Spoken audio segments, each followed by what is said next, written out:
Asian cup বাছাইয়ে কাল Bangladesh Singapore মহারণ। প্রতিপক্ষকে শক্তিশালী মেনেই জয় চান কাবরেরা। প্রতিকূল কন্ডিশনে জামালদের হারানোর হুঙ্কার লায়ন্স কোচের। সিঙ্গাপুর ভালো দল হলেও নিজেদের সামর্থ্যে আস্থা হামজার। চিন্তিত নন ফিফা র্যাঙ্কিং নিয়ে, দেশের মানুষের ভালোবাসার প্রতিদান দেয়ার আশা।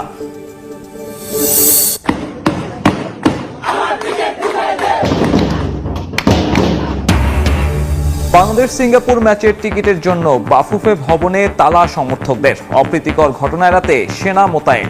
জাতীয় স্টেডিয়ামে নিরাপত্তা মহড়া সোয়াতেন। জাতীয় স্টেডিয়ামে বিগ ম্যাচ। ফিফা র্যাঙ্কিংয়ে 22 ধাপ ওপরে থাকা সিঙ্গাপুরের মুখোমুখি হবে বাংলাদেশ। এই ম্যাচে জয় দিয়ে এশিয়ান কাপে কোয়ালিফাই করার পথে এগিয়ে যেতে মরিয়া জামাল ভুঁইয়ারা। অন্যদিকে স্বাগতিক সমর্থন আর হামজা শমীদদের নতুন বাংলাদেশের বিপক্ষে ছাড় দিতে নারাজ সফররতরাও।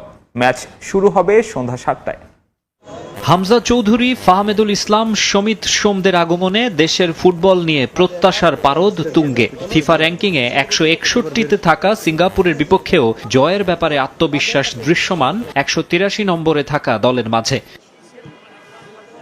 শিলংয়ে ভারতের সঙ্গে ড্র করে এশিয়ান কাপ বাছাই পর্ব শুরু বাংলাদেশের। গ্রুপ সি এর সিঙ্গাপুর হংকং ম্যাচও হয়েছে গোলশূন্য ড্র।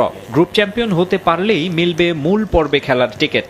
বাংলাদেশ সিঙ্গাপুর দু দলের সামনেই সেই পথে এগোনোর বড় সুযোগ।